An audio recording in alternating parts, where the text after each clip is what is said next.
Meus amados e diletos irmãos, a paz do Senhor a todos vocês, do Gênesis ao Apocalipse. Estamos analisando o livro de Juízes.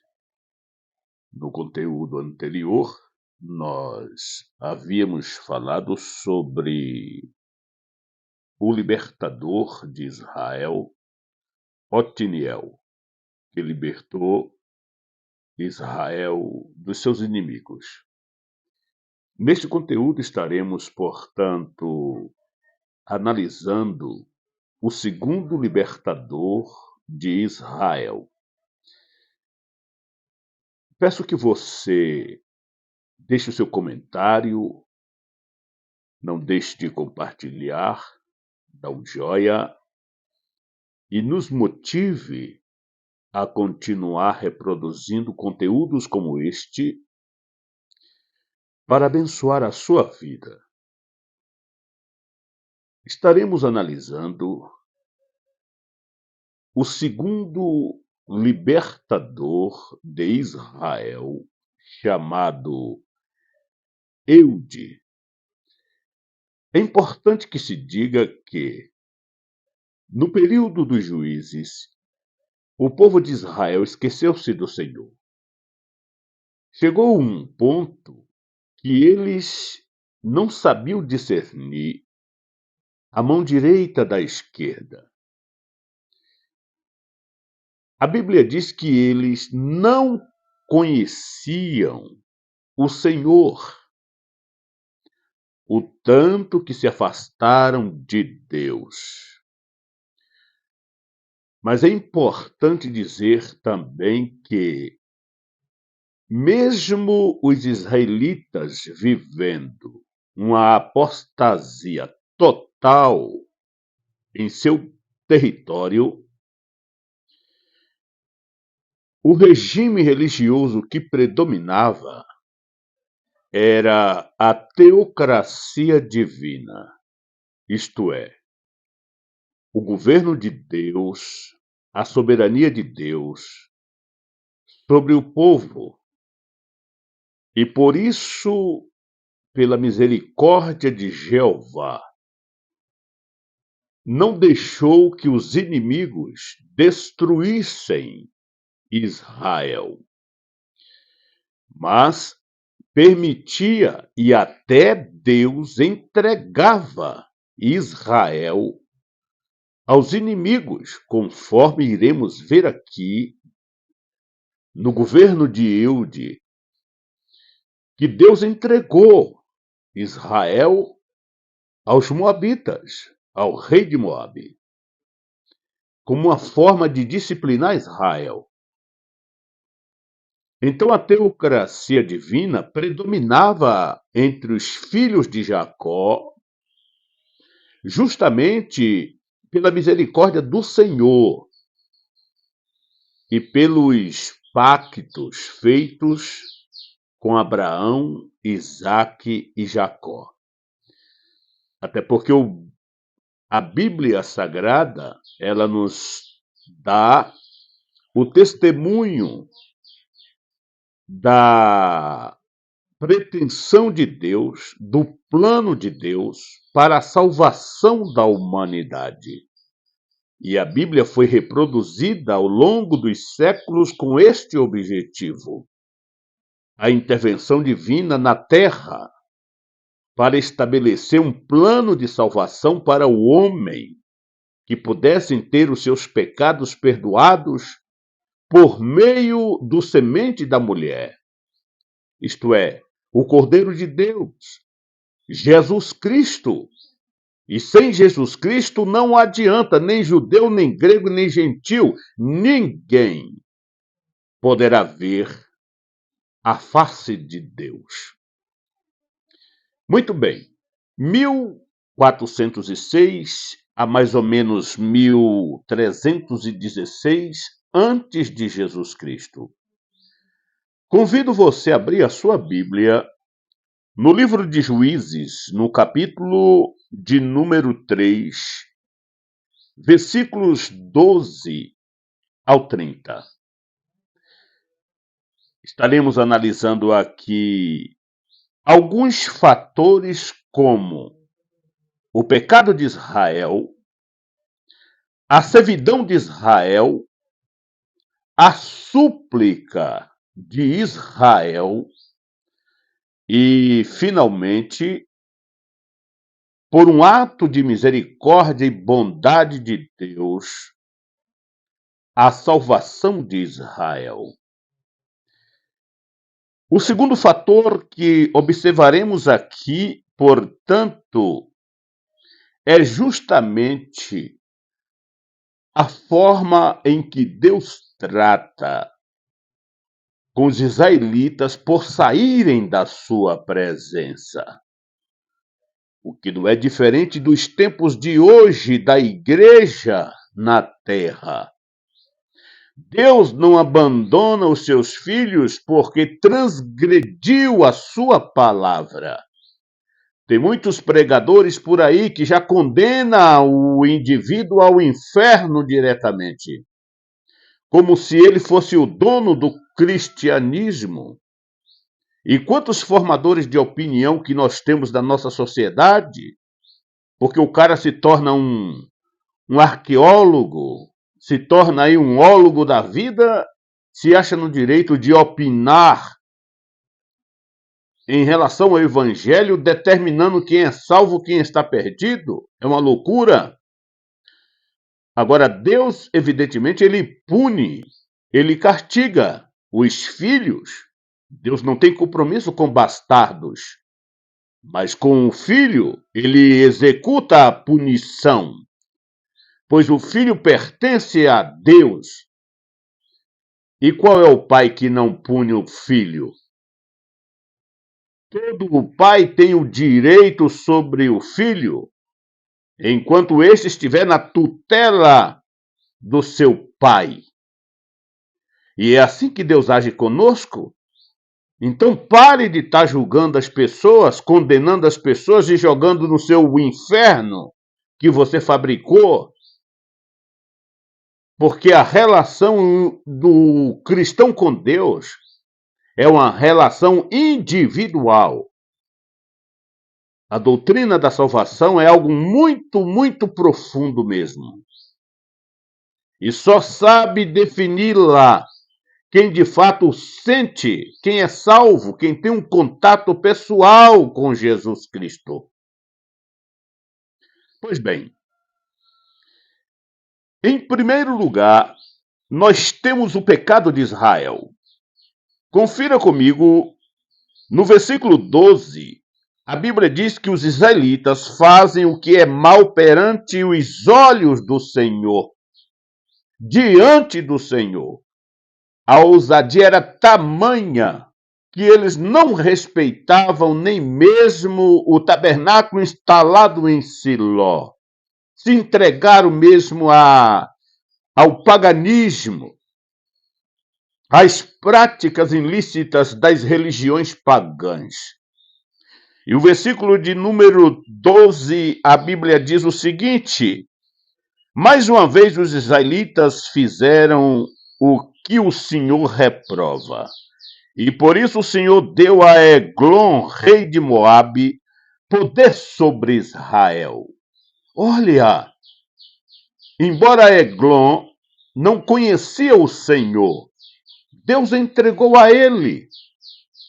Isso mostra o poder de Deus como sendo Jeová, o Deus de Israel, com controle sobre Israel, tinha o poder de disciplinar Israel. E ele então chega a Eglon, que faz confederação com outras nações, se unem o exército e diz: agora vamos destruir os israelitas. E consegue escravizá-los, subjugá-los, os israelitas. E Deus foi quem o entregou, como uma forma de disciplina. E quando Israel então se viram em servidão, versículos 13 e 14, os israelitas ficam sujeitos ao governo de Eglon, de Moabe, por 18 anos. A Bíblia diz o seguinte: conseguindo uma aliança com os amonitas. irmãos, e com os amalequitas. Eglon veio e derrotou Israel e conquistou a cidade das palmeiras, isto é, conquistou Jericó. Os israelitas ficaram sob o domínio de Eglon, rei de Moabe, durante 18 anos. Pronto, sofrimento sem misericórdia, punição total sobre os israelitas. E assim os israelitas começam a sofrerem tamanha judiaria, pois todo tipo de maldade eles faziam com os israelitas. O povo estava completamente subjugado. E o que acontece? Israel começa a sentir necessidade de Jeová e começa uma campanha de súplica, de oração, clamando por misericórdia. Se você analisar aqui o versículo de número 15, os israelitas clamam novamente pela ajuda do Senhor. E o que Deus faz? Evidentemente, Deus se compadece dos israelitas e levanta o segundo libertador para Israel. Versículo de número 15, a palavra diz o seguinte: novamente os israelitas clamaram ao Senhor, que lhes deu um libertador chamado Eude, o filho de Gera. E esse rapaz, portanto, foi impulsionado pelo Espírito do Senhor, e a sua audácia foi tamanha que ele terminou conquistando seus inimigos, e de uma forma muito interessante para nós observarmos. Muito sutil, muito estratégico. Por isso, Eude, um canhoto da tribo de Benjamim, é enviado para levar o tributo de Israel ao rei Eglon. Claro, toda vez que Israel era subjugado, eles eram forçados a pagar tributo àquelas nações que tinham poder de controle sobre eles. Sendo assim, meus amados, nos versículos 15 ao 30, Deus manda, portanto, esta salvação aos israelitas. Eude, um canhoto da tribo de Benjamim, é enviado para levar o tributo de Israel ao rei Eglon. E o que ele faz?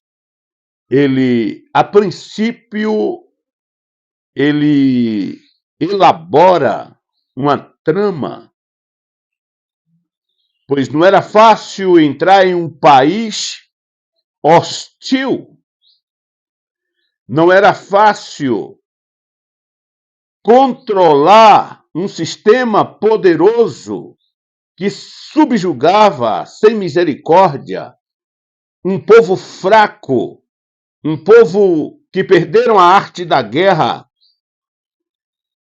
E como eu disse para você, Deus tinha os seus prediletos, homens sem expressão nenhuma, mas que acreditava no poder de Jeová, assim como Eude, assim como Otiniel e tantos outros, que Deus levantava em toda a nação para um propósito específico. E mesmo nesse período dos juízes, período de trevas, de apostasia, a gente percebe a presença de Jeová nos milagres que ocorriam nessas campanhas militares, conforme veremos nos nossos análises posteriores. Sendo assim, no versículo 16 ao 25, após entregar o tributo ao rei Eglon, Eude pede um tempo em particular com o rei para dar-lhe uma mensagem secreta. O rei retira seus servos do aposento e Eude aproxima-se de Eglon como se fosse dar ao rei uma mensagem secreta. Enterrando seu punhal com a mão esquerda, ele mata o rei. Eude tranca as portas e escapa. Olha a trama desse rapaz. Escolhido para levar os impostos, chegando lá, ele que era habilidoso, canhoto, fez um punhal imenso, escondeu na capa da roupa. E quando lá chegou, disse para Eglon: nós viemos trazer os impostos e eu tenho uma palavra em segredo para você, rei Eglon. Uma mensagem em segredo. O rei estava na sua casa, de verão, bem tranquilo, gordo. E ele ficou curioso para saber a mensagem. Ele disse: manda esses camaradas saírem daqui, eu quero conversar secretamente com você. É muito importante a mensagem. E Eglon acreditou e mandou todos os seus servos saírem dali. Ficou só os dois. E ele chegou para falar no pé do ouvido de Eglon. E nisto, que Eglon põe para ouvir o seu ouvido, Eude desembainha o seu punhal e crava no ventre de Eglon de tal forma que o punhal entrou dentro do corpo dele. E ele se estendeu no chão morto. E o camarada encontrou um lugar, uma brecha, se escapou e vazou dali.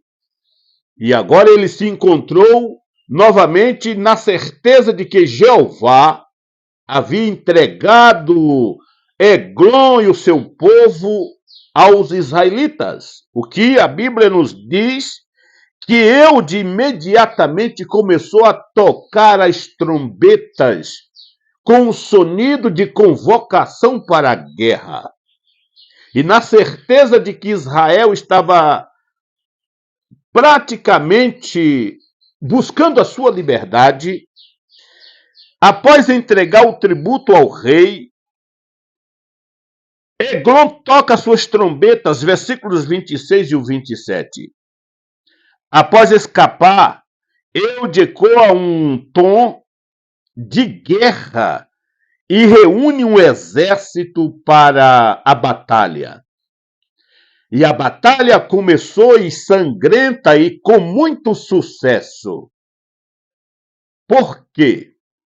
Porque uma oração pode muito em seus efeitos. Porque Israel pecou, se arrependeu, buscou no altar da adoração e da oração o socorro de Jeová. E Jeová prontamente atendeu ao pedido do povo. E através desse libertador excepcional, estratégico, Deus entregou os inimigos das mãos dos israelitas. No versículo 28 ao 30, Eude e seus homens atacam e conquistam os moabitas, matando 10.000 homens, guerreiros. E a terra fica em paz por 80 anos. Você imagine, então, praticamente uma vida inteira, 80 anos de paz, como sucesso de uma guerra bem estratégica, bem tramada. E Deus faz isto por ato de pura misericórdia, de pura bondade. Mas, como sempre, quando a coisa está boa, tudo em paz, tudo maravilhas, a despensa cheia, fartura, roças produtivas, festas, água fresca, etc. Alguém buscando água para você, rachando lenha para você, você não faz absolutamente nada. aí o pecado começa a brotar sorrateiramente. E foi exatamente isso que aconteceu aqui. Israel, em 80 anos de paz, começa novamente a esquecer de seu Deus.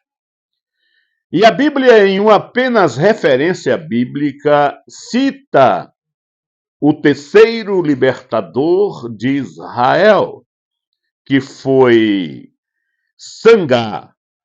No versículo 31, ele mata 600 filisteus com uma agulhada de boi. Sangar libertou Israel mais uma vez. Agora se percebe que havia escravidão nacional, que foi o caso de Eude, e havia escravidão local. As tribos estavam espalhadas por todo o território.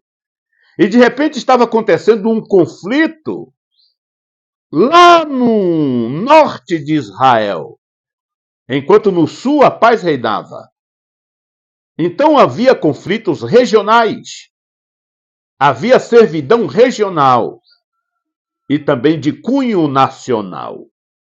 E por ver Israel aqui subjugado e Sangar matando 600, diz a Bíblia, 600 filisteus, era uma guerra local, regional, mas não deixava de ser um ato de pecado afligindo a santidade divina e o próprio Deus escravizando aquela tribo. E que por um arrependimento, pela sua súplica, buscando a Jeová, Jeová levanta Sangar e este liberta Israel, os israelitas, matando 600 filisteus, conforme vimos no versículo 31. Depois de Eude veio Sangar, filho de Anate, que matou 600 filisteus com uma agulhada de bois. Ele também libertou Israel. Que Deus lhe abençoe. Em o nosso próximo conteúdo estaremos mais uma vez aqui analisando o quarto libertador de Israel. E desta vez foi uma mulher. É isto mesmo. Foi Débora, que se levantou por mãe em Israel. Uma excepcional serva do Senhor que, pela sua inteligência, pela sua estratégia, também conseguiu libertar Israel de uma nação feroz. E acredite, uma nação equipada com carros de ferro, um poder bélico imaginável, mas que através da fé de uma mulher, o Senhor entrega esta nação aos israelitas, que tem uma vitória esplêndida. Mas isso veremos em nosso próximo conteúdo. Deus lhe abençoe. Deixe o seu comentário, dê o seu joia, se inscreva em nosso canal e compartilhe esta palavra com mais alguém. Isso nos motiva a continuar produzindo conteúdos como este para abençoar a sua vida. Fique na paz, em nome de Jesus Cristo.